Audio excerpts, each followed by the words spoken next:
Donc bonjour à tous, bienvenue sur ma chaîne.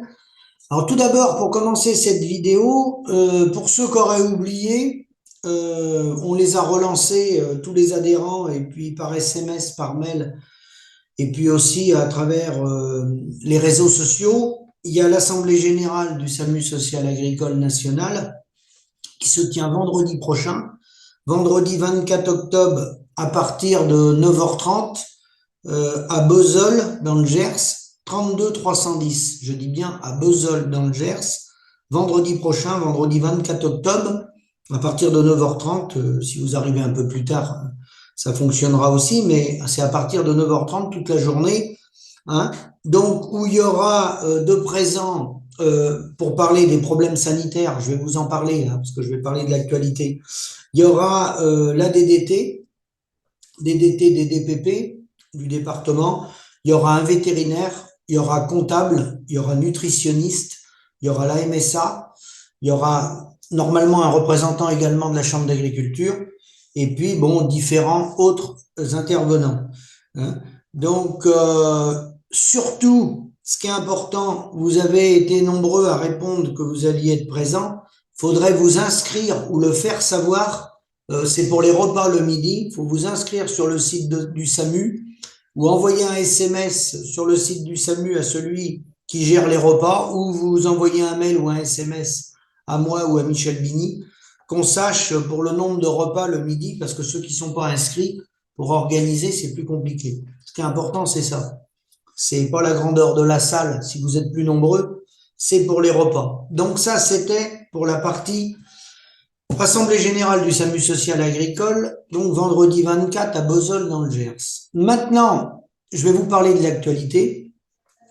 L'actualité, je vais démarrer, je ne sais pas si on démarre par le plus urgent ou le moins urgent. Il y a plein de choses urgentes. C'est la crise pour les maraîchers, c'est la crise dans le vin, c'est la crise dans les céréales.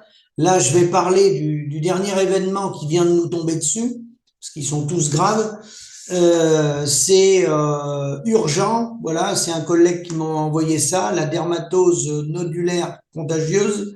Suite à la diffusion d'un arrêté ministériel à parution ce soir ou demain matin, la ministre Annie Genevard vient d'annoncer la mise en place de mesures de gestion temporaire fortes pour lutter contre la DNC, la dermatose nodulaire contagieuse. Donc à partir du 18 octobre, plus d'exportation de la France envers les autres pays. Donc vous savez à quoi ça va correspondre, ce coup de fusil, par rapport au marché du veau, par rapport au marché du broutard, et pas que. Hein.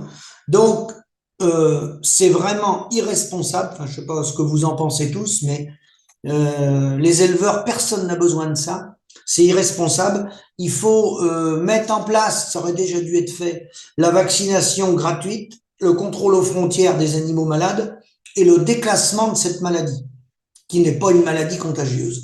Et là, bah, inutile de vous dire, vous voyez, je fais la vidéo, là, il est dimanche après-midi, ça n'a pas perdu de temps. Hein. Dès le vendredi, les gens qui sont passés dans les exploitations pour acheter les animaux, ils ont déjà mis les prix à la baisse.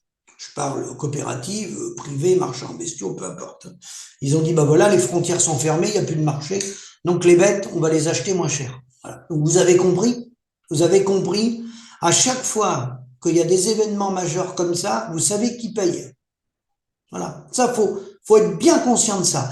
Tous ceux qui font le commerce, ils prennent des marges, qui vendent des tracteurs, qui vendent des animaux, qui vendent des phytos, qui vendent des engrais, qui vendent du service conseil, la PAC, le plan de fumure. Ces gens-là, dermatose ou pas dermatose, quand vous allez aller les voir pour faire votre PAC, votre plan de fumure ou autre, ou un permis de construire pour un bâtiment, l'architecte, le gars qui va faire les démarches pour le bâtiment, lui, il va prendre une marge. Il ne va pas s'occuper si vous avez la dermatose et vous vendez vos animaux 200 ou 300 euros de moins par animal. Non, il va pas se préoccuper de ça. Lui, c'est le moindre de ses soucis.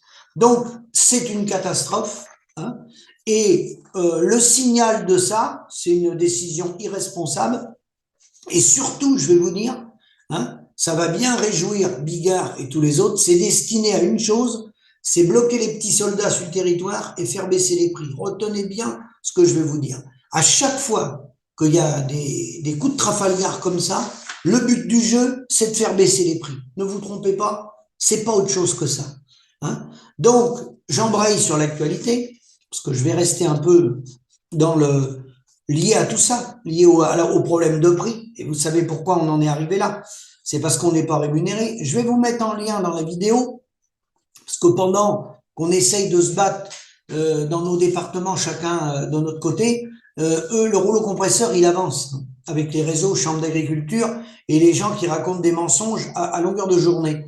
Je vais vous mettre en lien près d'une centaine de participants à la soirée d'information à Évron. Évron, c'est en Mayenne, à côté de chez moi, sur la transmission agricole. Rassurez-vous, ils se gardent bien d'inviter des gens comme nous à des réunions comme ça. Moi, j'en ai fait une il n'y a pas longtemps en Mayenne à l'invitation des syndicats, puisque quand les syndicats m'invitent, conf, CR ou peu importe, ou MODEF ou association, quand je suis invité, je participe, quand je suis disponible. Donc j'y ai été dernièrement sur la Mayenne, et le fait que je sois présent, il y en a qui sont pas venus à la réunion. Des gens, vous voyez, de l'administration ou autre, qui sont pas venus à la réunion, sans doute qu'il avait peur de répondre aux questions. Parce que là, il a été question notamment des transmissions d'exploitation, hein, mais à aucun moment, ces gens-là vont dire la vérité sur la réalité, la situation économique réelle et pourquoi les transmissions, ça se passe mal. Hein. Je vais vous faire passer une petite vidéo très courte, je vais la commenter, je vais reprendre derrière et je vais vous apporter des éléments de réponse. À tout de suite. Une montagne de pommes de terre attire l'œil sur le bord de la départementale. Ce week-end, chacun repart avec la quantité qu'il veut pour un prix symbolique, une manière pour l'agriculteur d'éviter que ces 50 tonnes de tubercules cueillis il y a peu ne finissent à la poubelle. Alors à votre avis, ça doit être refusé ça? On s'est dit qu'on allait pas faire d'une pierre deux coups, c'est-à-dire aller lui filer un coup de main et puis en même temps nous en profiter, voilà, puis pouvoir en ramener un petit peu à la famille aussi. C'est un beau geste de sa part pour nous tous, vous voyez, du coup on en profite tous et tout le monde a l'air content d'être là et de pouvoir en profiter. Je suis un peu dégoûté pour eux que McCain ne prend pas leurs pommes de terre alors que c'est très bon et il y a plein de plats à faire avec. À l'origine de cette distribution, un conflit avec l'industriel McCain qui a refusé d'acheter cette production. Ce qui nous reproche aujourd'hui McCain, c'est une pomme de terre comme ça, vous voyez, vous la prenez, il y a un tout petit peu de verre, voilà. Par contre, c'est une pomme de terre que quand il est épluché, il n'y aura rien, il n'y a aucun problème. Contacté, McCain assume sa décision. L'industriel rappelle que ses contrats fixent des critères stricts de qualité, garant de produits irréprochables pour les consommateurs. Ce coup dur s'ajoute à un tableau déjà sombre. La famille vend ses pommes de terre à perte, 15 € la tonne, juste pour rester à flot. Notre coût de production, c'est 150 € la tonne. Donc si on est payé 150 € tonne, on fait zéro. Si c'est en dessous, c'est déficit. Si vous voulez, c'est faire bouger les choses au niveau des industriels, qu'ils arrêtent d'être durs avec nous quand les prix sont pas là. Je veux dire, ils ont un cahier des charges, il faut aussi bien le respecter quand les prix sont chers ou qu'ils sont pas chers, quoi, c'est tout. Après cette perte de 9 000 €, la décision est prise pour l'agriculteur. Dès 2026, plus de collaboration avec McCain. En attendant, la vente se poursuit. Si toutes les pommes de terre ne trouvent pas preneur, elles finiront dans les assiettes des banques alimentaires. Donc vous avez entendu cette vidéo. Alors bien entendu que lorsqu'il y avait la session transmission à Évron, session transmission installation que je vous mets en lien sous la vidéo, il n'a pas été question, vous voyez, du gars avec ses pommes de terre, ce qui se passe. Alors le problème, le diable se cache dans les détails. Le monsieur qui a pris la parole, il y en a un qui a pris la parole et qui a dit notre coût de production il est à 150 € la tonne en pommes de terre. Faut pas dire des choses comme ça. Il n'est pas de 150 € la tonne. Et à 150 € de la tonne, il n'y a pas de rémunération. Donc dans le langage quotidien qui est pratiqué par les paysans, il est catastrophique. Pour la plupart, il est catastrophique. Je reçois de temps en temps aussi des SMS et des mails suite aux vidéos que je fais ou différentes émissions dans lesquelles je peux passer à droite à gauche. Et bien sûr que vous m'envoyez des réactions. Hein, et j'en ai de temps en temps, de moins en moins. C'est de moins en moins représentatif. Mais il y en a encore. Et ces mensonges-là sont des mensonges de trop.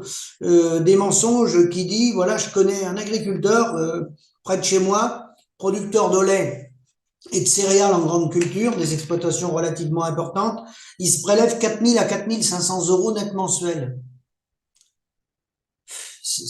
C'est assez fatigant d'entendre ça.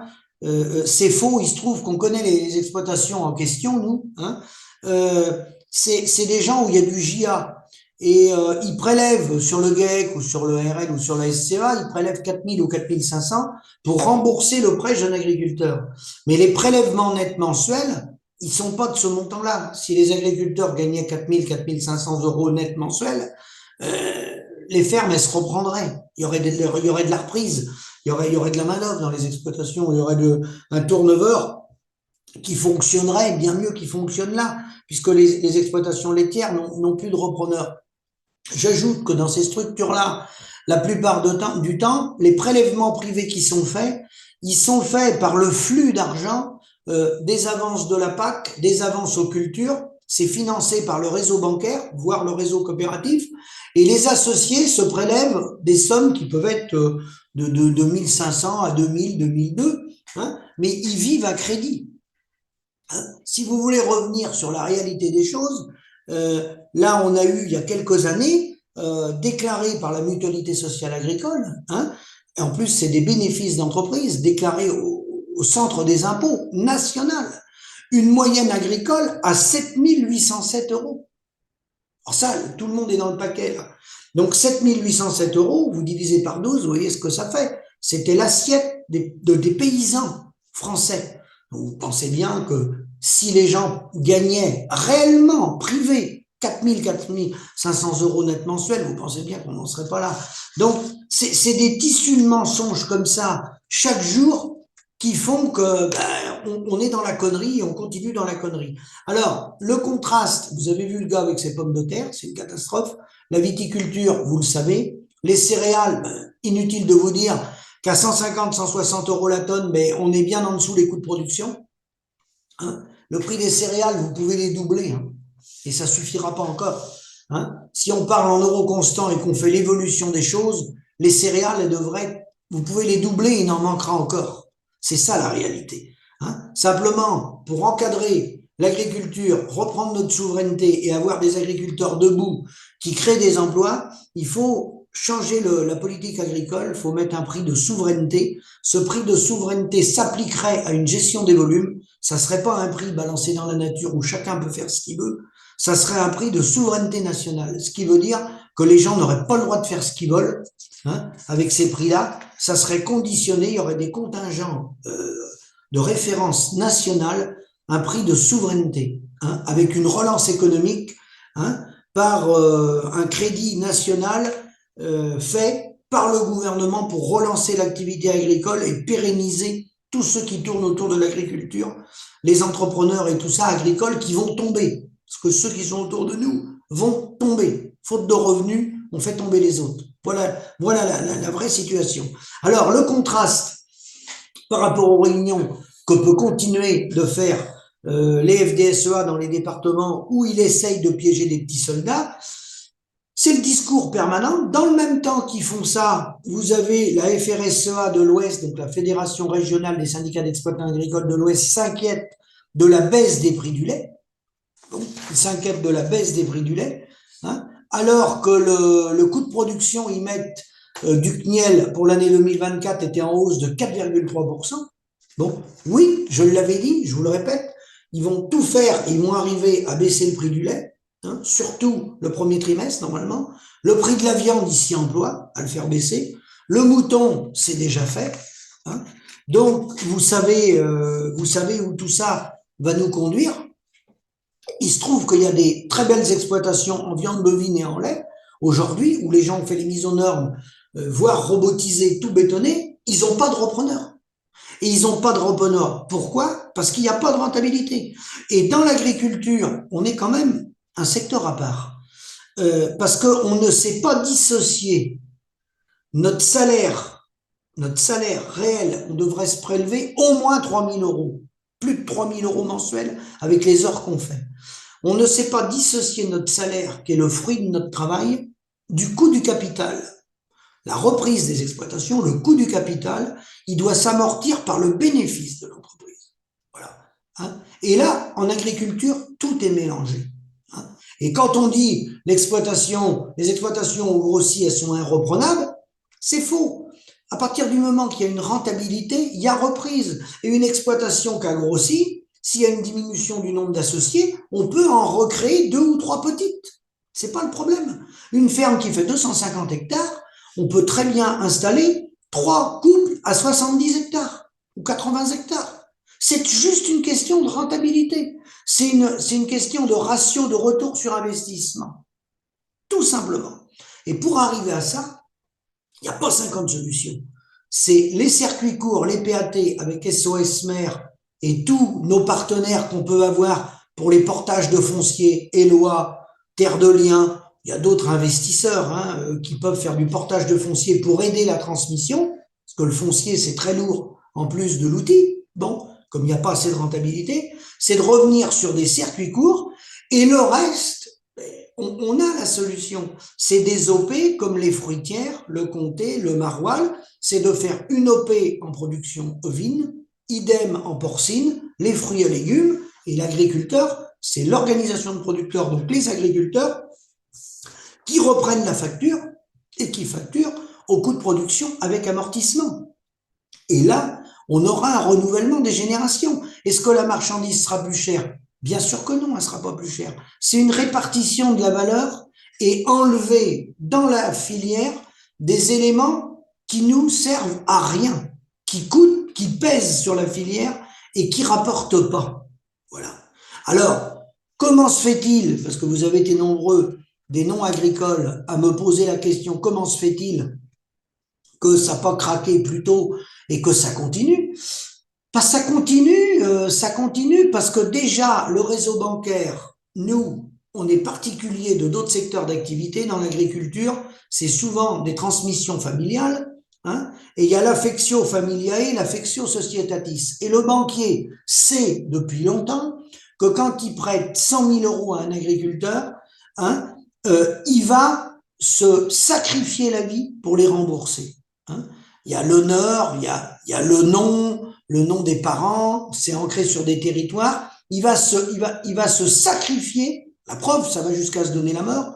L'agriculteur va se sacrifier pour rembourser.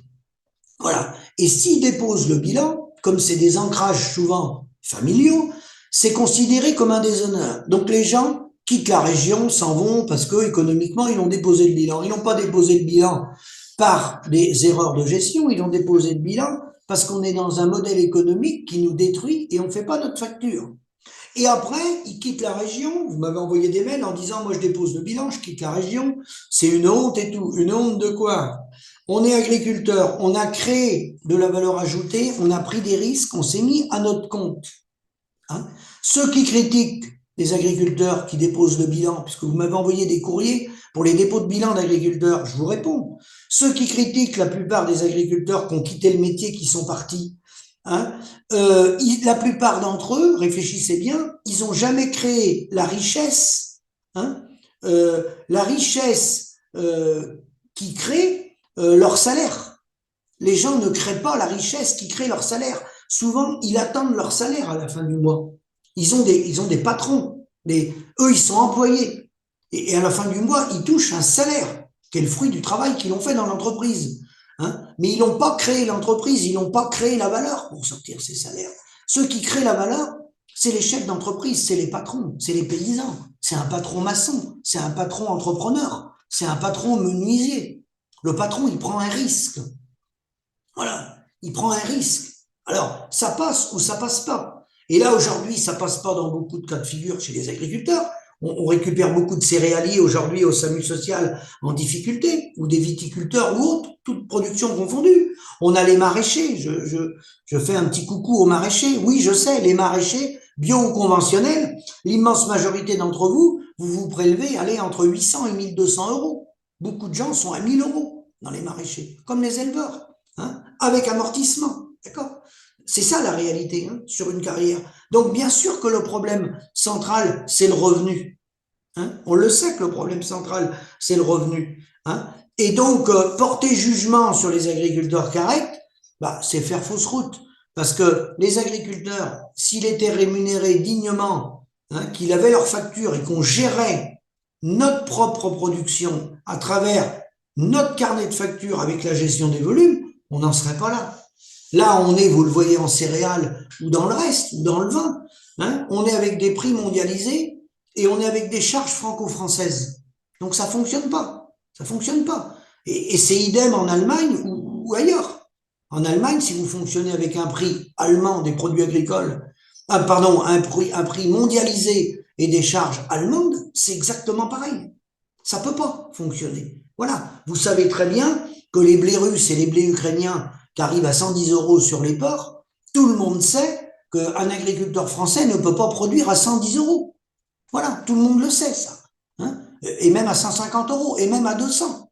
Quand vous prenez l'évolution des choses, imaginez-vous le prix du blé en 1960 ou en 1970, qui était en francs, vous le convertissez en euros par rapport à aujourd'hui, vous voyez bien que ça ne peut pas tenir.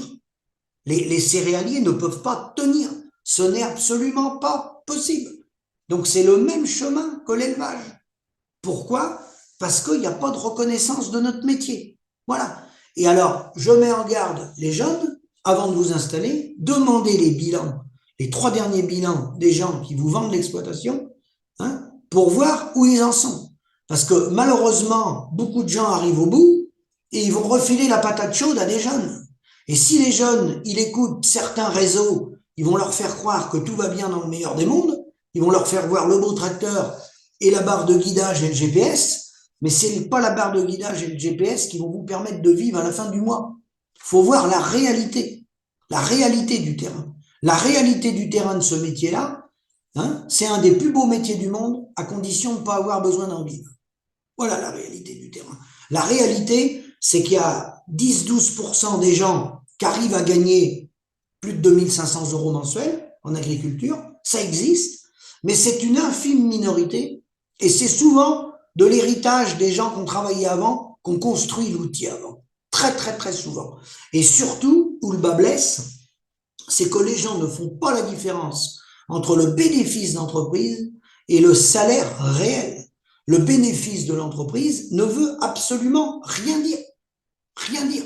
Et là-dessus, il y a du boulot. Hein. Il y a énormément de boulot. Quand je vois les erreurs de communication qui sont faites, quand j'entends les montants que les gens payent en mutualité sociale agricole dans certaines exploitations, ben je me dis qu'il y a du travail. Hein. Et là, je vais avoir un peu moins de travail dans 15 jours, 3 semaines. Ceux qui payent des cotisations sociales à tour de bras, je vais avoir le temps de m'en occuper. Là, j'ai pas eu le temps encore de m'en occuper, mais je vais avoir le temps de m'en occuper à partir du mois de novembre. Hein. Si vous payez des cotisations sociales comme ça, c'est qu'il y a un problème. C'est que quelqu'un vous a pas informé. Voilà. Hein. Payer des cotisations sociales, des montants comme ça, si vous payez plus de 4000 € de cotisations sociales par associé, j'ai bien dit par associé, par an, commencez à vous poser des questions. Moi, je suis prêt à vous répondre. S'il y a une chose que je connais, c'est bien celle-là.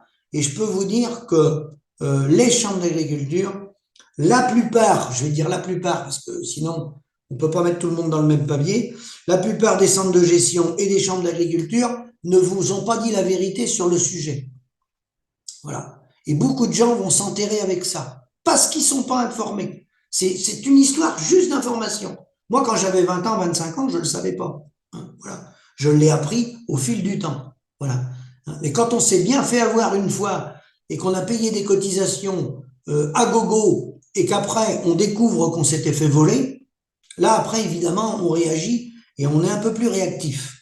Et mon collègue Michel Bini pourrait vous en parler, des cotisations MSA, Mutualité Sociale Agricole, parce que lui, ça a failli coûter sa vie.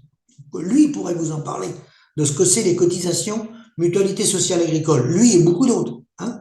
Mais on est très nombreux à être passés par là. Et n'oubliez pas qu'un bénéfice d'entreprise, c'est pas votre salaire. Et ça déclenche des cotisations MSA, mais pas que. Ça déclenche des impôts sur le revenu, suivant les tranches où vous êtes. Ça enlève les allocations familiales et les bourses, pour ceux qui ont droit aux bourses avec les enfants. Donc, ça a un impact considérable. Donc, je terminerai ma vidéo là-dessus. Il y a beaucoup, beaucoup de choses à dire. Mais pour améliorer la vie des agriculteurs, le revenu des agriculteurs, la transmission de nos exploitations, ça passera que par une chose, le changement complet du modèle, en revoyant bien sûr la fiscalité et en allant au maximum vers des circuits courts. Le maître mot, c'est reprendre sa facture à travers des organisations de producteurs comme le Comté, le Maroilles, comme les Canadiens, comme d'autres, dans d'autres pays du monde. C'est pas courant, mais il y en a qui ont repris leur facture à travers des organisations de producteurs. Et sinon, tout ce qu'on peut faire en local, on le fait en local. Je vous mets en contact avec SOS Mer, l'équipe à Alexandre Boisson. Là, il n'y a pas d'intermédiaire, il n'y a pas de commission. C'est l'agriculteur qui reprend sa facture. Et la seule vérité, c'est celle-là. À partir du moment où on va s'occuper de vous, où vous allez passer par un privé ou une coopérative, c'est lui qui va capter la marge. C'est tout, c'est tout simple. Après, il y a la logistique, lui il va se battre avec les petites et moyennes surfaces pour vendre les produits dans les rayons, parce que la grande surface va prendre sa marge, la moyenne et la petite surface va prendre sa marge aussi. Tout le monde va prendre sa marge. Le livreur prend sa marge, tout le monde prend sa marge, d'accord? Et le paysan, il n'aura pas de marge. Si on veut être maître de notre destin, il n'y a rien à faire. Il faut avoir la main sur la facture. Je vous remercie et à bientôt.